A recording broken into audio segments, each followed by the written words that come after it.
हनुमान नृत्याचं स्वागत करूया.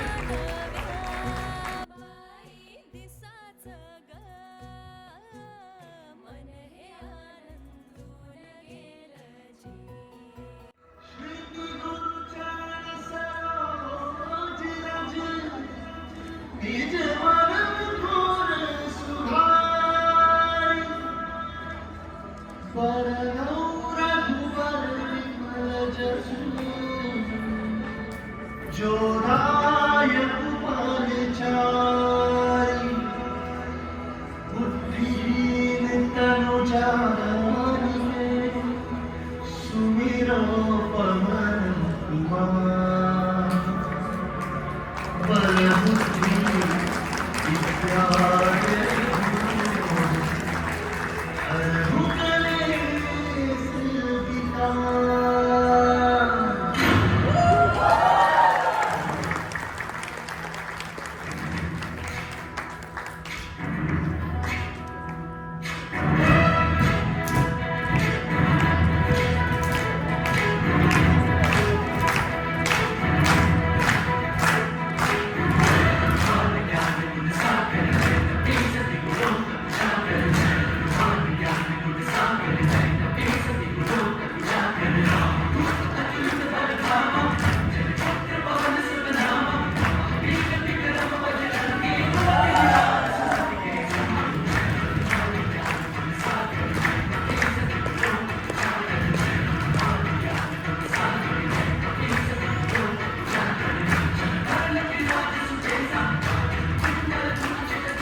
कौन है जो तुम्हारा रास्ता रोके? किसको मिला है ये अधिकार? उखड़ जाते हैं पर्वत के पांव जब तुम भरते हो हुंकार।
काज नयन सी तेज की प्रतिमा, हाथों थामे धनुष को, जल कण पवन गगन है जिनके, बल बल जाओ उनको।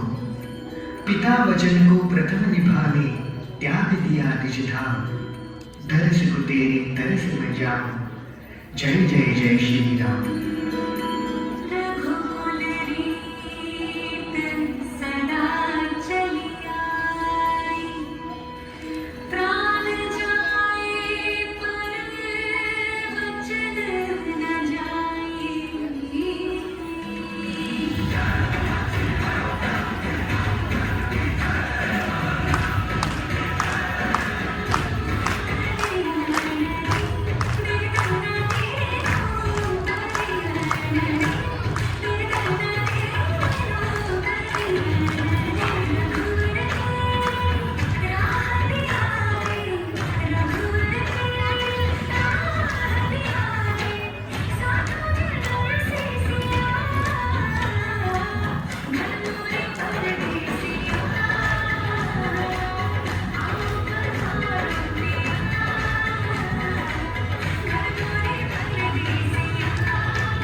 मित्रांनो, पुढचा जे सादरीकरण आहे त्या सर्वांची भूमिका मी सुद्धा आतुरतेने वाट पाहतोय. त्याला कारण एक असं आहे की या गटाचं नाव आहे बालनाट्य रामायण. बोला जय श्रीराम.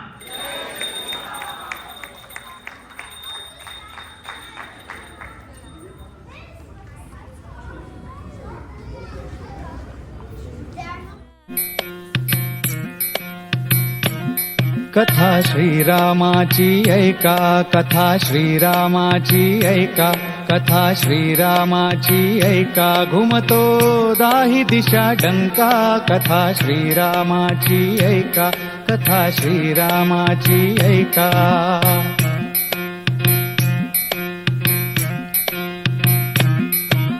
पुरुषार्थाचा पायिक राघव, त्याच्या गोष्टी अपुले वैभव. पुरुषार्थाचा पायिक राघव, त्याच्या गोष्टी अपुले वैभव. आदर्शाची त्याच्या शिकवण घडवू लौकिका, कथा श्रीरामाची ऐका, कथा श्रीरामाची ऐका, कथा श्रीरामाची ऐका.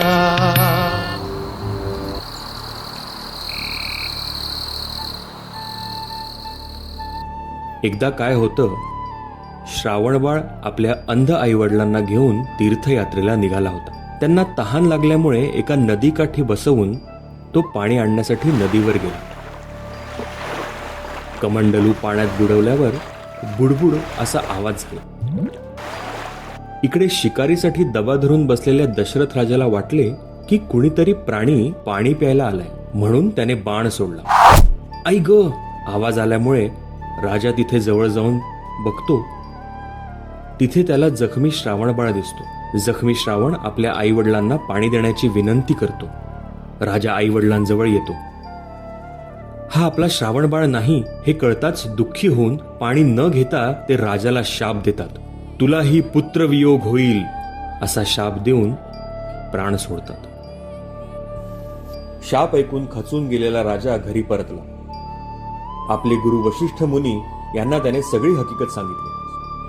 पण हा शाप खरा ठरणार आणि तुला मुलगाच होणार. तुला हा पुत्रप्राप्तीचा वरच मिळाला आहे. पुत्र होण्यासाठी तू पुत्रकामेष्टी यज्ञ कर. राजा यज्ञ करतो आणि त्याला पुत्ररत्नाचा लाभ होतो.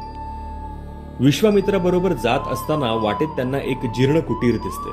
सारथीला थांबवून विश्वामित्र दोघांना घेऊन खाली उतरतात आणि ही गौतम ऋषींची कुटीर असल्याचं सांगतात. इंद्राच्या कपटाला बळी पडलेल्या व पती गौतम ऋषींनी दिलेल्या शापामुळे पाषाणात रूपांतर झालेल्या अहिल्याची कथा सांगतात. तिथेच बाजूला एका पाषाणातून राम राम हा ध्वनी येत असतो.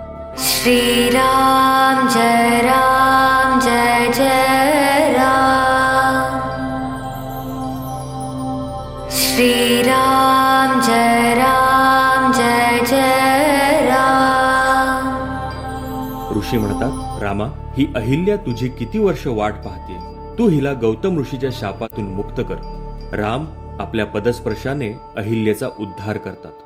दशरथ राजाचा दरबार भरला असताना तिथे विश्वामित्र येतात. आपली अडचण राजाला सांगतात व ती दूर करण्यासाठी राजाकडे मदत मागतात. राम लक्ष्मणाला घेऊन वनात जायला निघतात. तिथे वाटेत तारकासुराशी सामना होतो आणि त्यात तारकासुराचा वध होतो. तसेच पुढे तिघही जनकपुरीला जातात. जनक राजाच्या दरबारात येऊन पोहोचतात. तिथे सीतेच्या स्वयंवराची तयारी चालू असते. जो कोणी शिवधनुष्याला बाण लावेल त्यालाच माझी सीता वरमाला घालेल. हे ऐकताच रावण पुढे येऊन शिवधनुष्य उचलण्याचा प्रयत्न करतो, पण असफल होतो.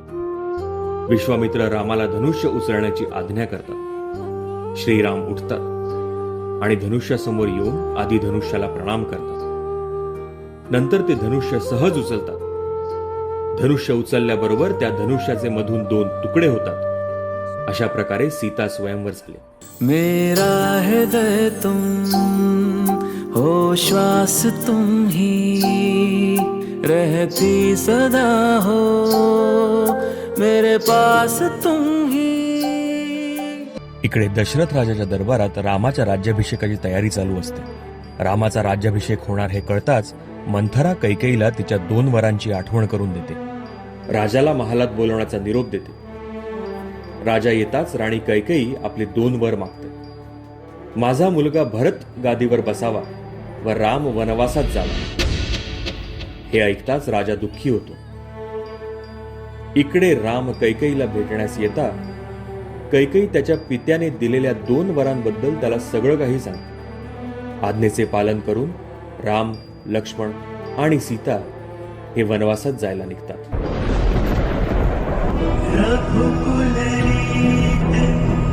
सदा चलिया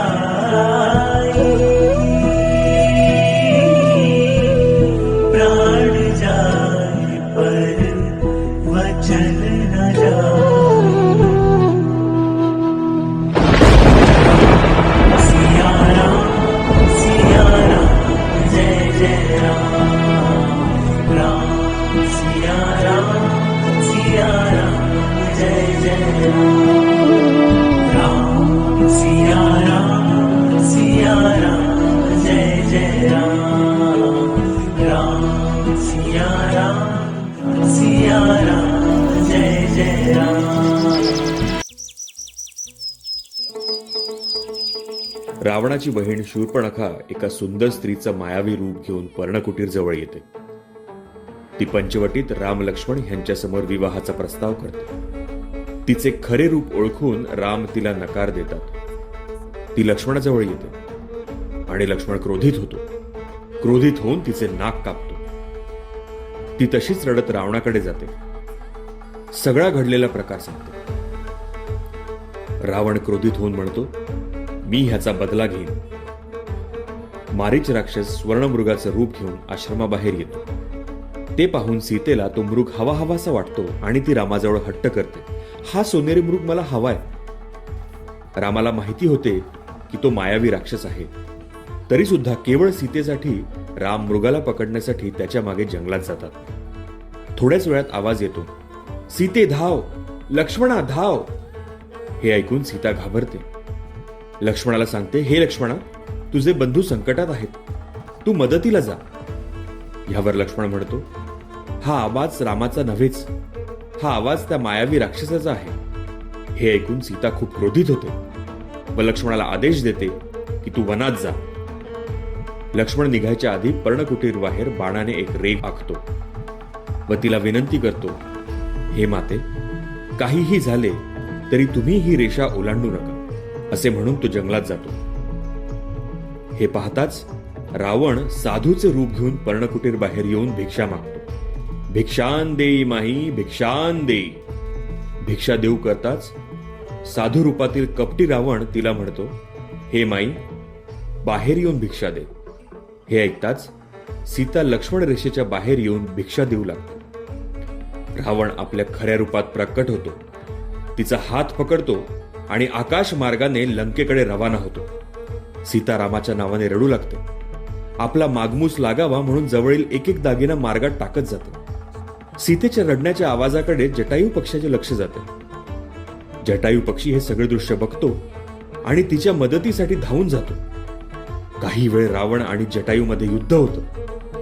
थोड्या वेळाने रावण आपल्या तलवारीच्या वाराने जटायूला जखमी करतो. जटायू जखमी रक्तबंबाळ होऊन खाली पडतो. सीतेला घेऊन रावण लंकेत पोहोचतो.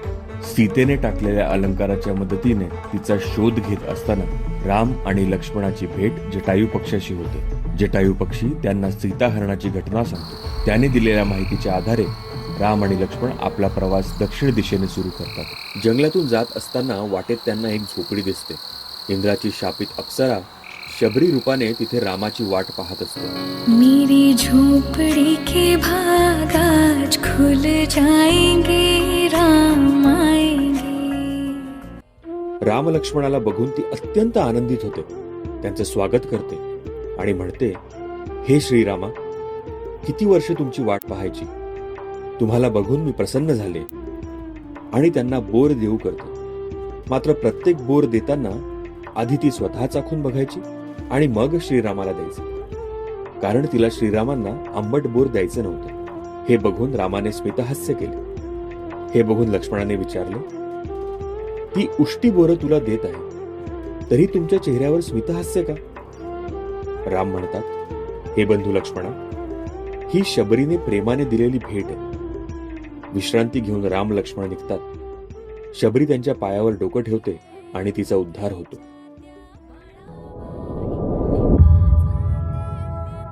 किष्किंधा नगरीत प्रवेश करताच वानर राज्यात त्यांना दयाळू सुग्रीव भेटतो. भेट होताच सुग्रीव म्हणतात, रामा, वायुपुत्र मारुती आपली किती वर्षांपासून भेट होण्याची प्रतीक्षा करत आहे.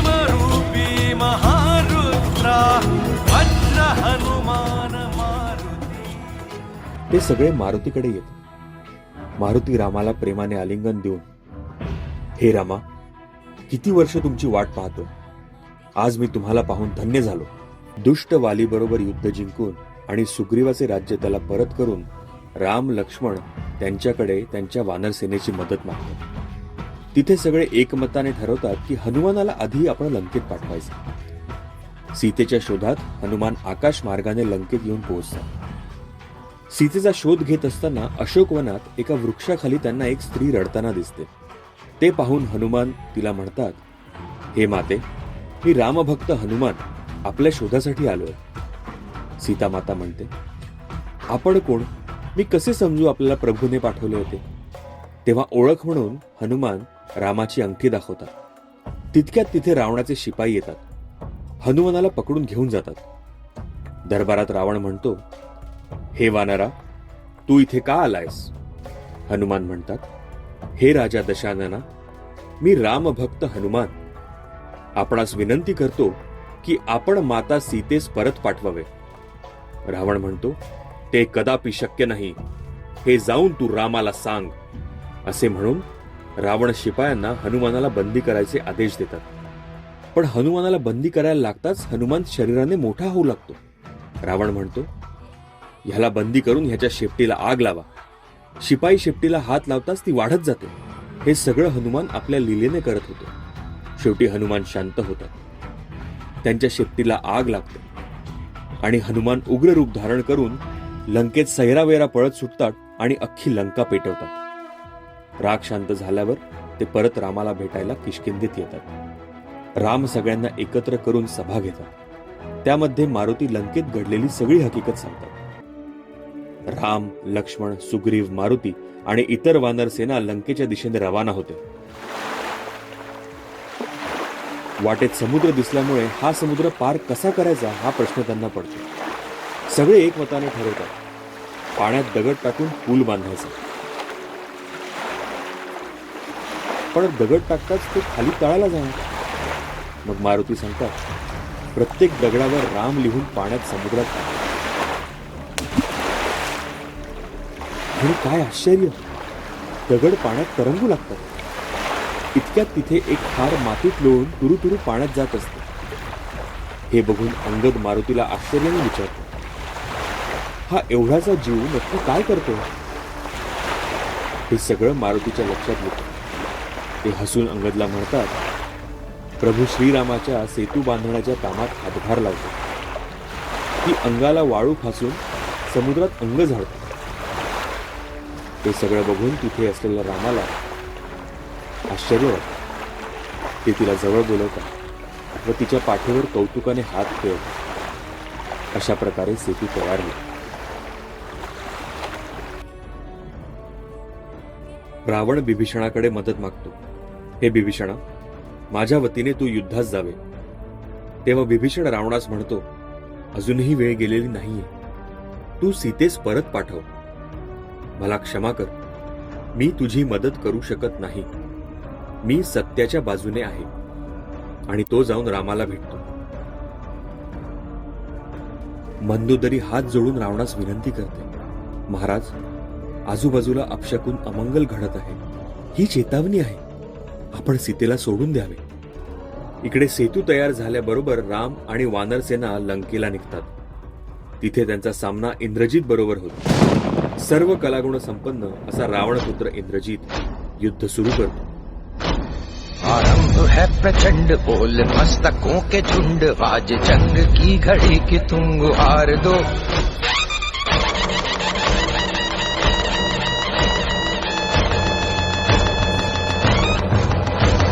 आरंभ है प्रचंड, बोल मस्तकों के झुंड, आज जंग की घड़ी की तुम गुहार दो. भान भान शान या की जान का हो दान, आज एक धनुष के बाण पे उतार दो. आरंभ है प्रचंड, बोले मस्तकों के झुंड, आज जंग की घड़ी की तुम गुहार दो. भान भान शान या की जान का हो दान, आज एक धनुष के बाण पे उतार दो. आरंभ है प्रचंड. त्या युद्धामध्ये लक्ष्मणाला बाण लागतो आणि लक्ष्मण विशुद्ध होतो. हे पाहून राम व्यथित होतो आणि म्हणतात, ह्याला शुद्धीत आणण्याचा काही उपाय आहे का? तिथे असलेले एक ऋषी म्हणतात, हिमालयातील संजीवनी बूटी आणून ह्याला दिल्यास हा बरा होईल. हे ऐकताच हनुमान संजीवनी बूटी आणण्यास हिमालयाला जातात. त्यांना बूटी न समजल्यामुळे अख्खा द्रोणगिरी पर्वत घेऊन येतात. बूटीमुळे लक्ष्मण शुद्धीवर येतात. युद्ध परत सुरू होतं व अनेक रावणाचे सैन्य मारलं जातं. इकडे रावण चिंतातूर होतो. त्याला कळत असूनही की आपलं मरण अटळ आहे, तरीही तो युद्धात जातो. रामाबरोबर युद्ध होतं आणि राम आपल्या बाणाने रावणाचा शिरच्छेद करतो. पण काय आश्चर्य, ते शिर पुनर्निर्माण होऊन रावण पुन्हा जिवंत होतो. असं खूप वेळा होतं. हे पाहून बिभीषण रामाला सांगतो, तू त्याच्या छातीवर बाण मार. राम बाण काढून त्याला नमस्कार करतात. ते ब्रह्मास्त्र छातीवर मारतात आणि अशा प्रकारे रावणाचा मृत्यू होतो. रावणाचा वध करून राम एका दगडावर चिंतित बसलेले असतात. पाठीमागून एक सावली त्यांना दिसते. ती बघून ते उभे राहतात. हात जोडून विनम्रपणे विचारतात, हे माते, आपण कोण? मंदोदरी म्हणते, हे रामा, मी रावण पत्नी मंदोदरी. राम म्हणतात, हे माते, मी आपणास काय देऊ? मंदोदरी म्हणते, मला काहीही नको. ज्या लंकापतीने त्रिलोक त्राही करून सोडलं, अशा लंकेश्वरास कुणी मारलं हे बघायला मी आले होते. विभीषणाला गादीवर बसून राम, लक्ष्मण आणि सीता अयोध्येत परततात.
टाळ्या थांबल्या नाही पाहिजे. गटाचं नाव आहे कथ्थक बीट.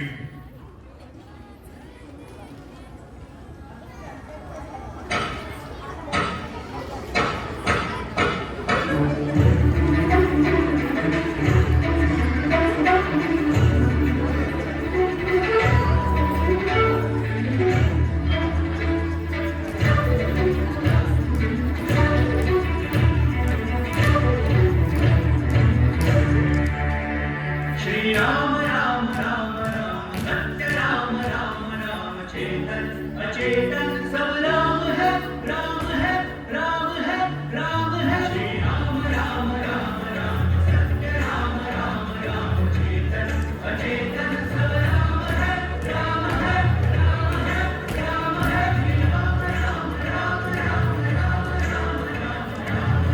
राम राम राम राम राम विश्व का है युद्ध आज, ध्रुपद को श्रेष्ठ आज, युद्ध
सगळे पप्पा लहू में बसा दिया जिसने मेरे श्री राम को, ऐसी भक्ति ना देखी कहीं।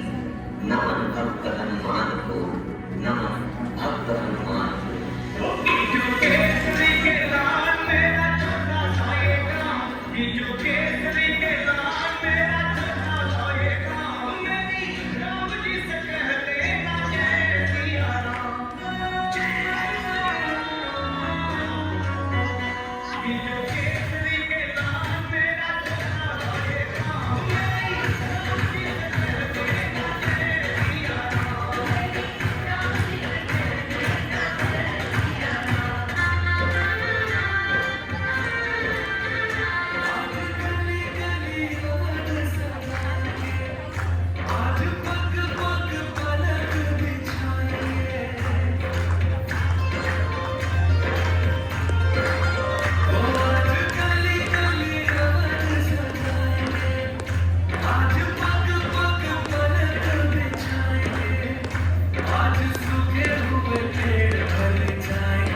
आजचा शेवटचं सादरीकरण आमचं, त्याचं नाव आहे नृत्य संगम.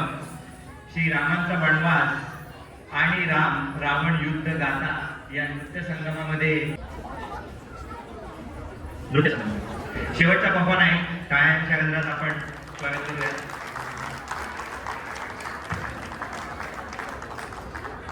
ये कथा है रामायण की, जहाँ श्री राम वनवास से अयोध्या पधारे। चारों ओर फैला था आनंद, चराचर था खिला खिला।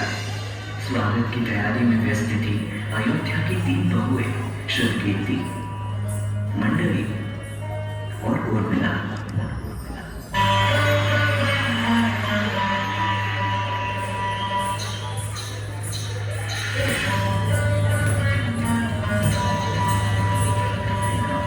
अयोध्यापति दशरथ की अजब जन्मे प्रभु श्री राम, जनक नंदिनी सीता राम की जीवन संगिनी बन के आए।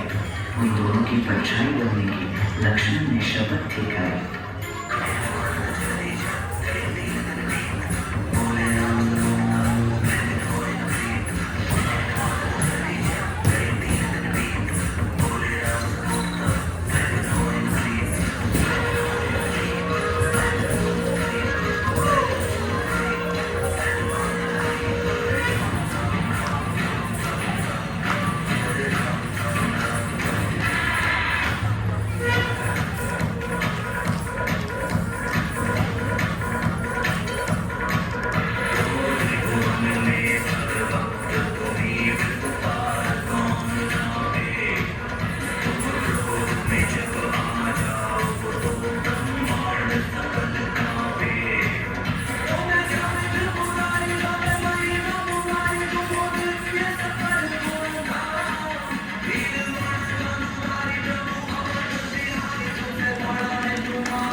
सिया राम लखन को 14 वर्षों का वनवास दिलाया।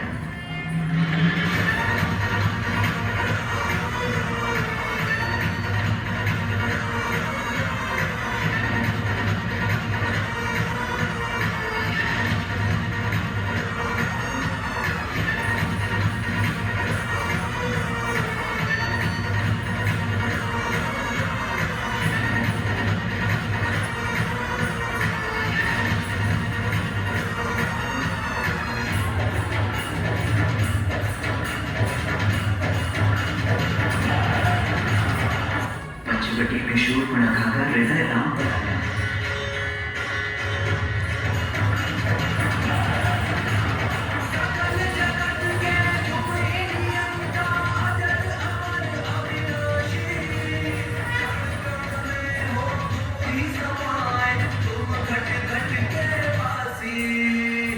ऐसा घोर अपमान दशानन रावण कर न सका सहन। साधु वेश में छल से किया उसने सीता माता का हरण। विरह निडूबे श्री राम ने लिया धनुष और बाण। मन में साधा एक ही लक्ष्य, होगा रावण का काम तमाम।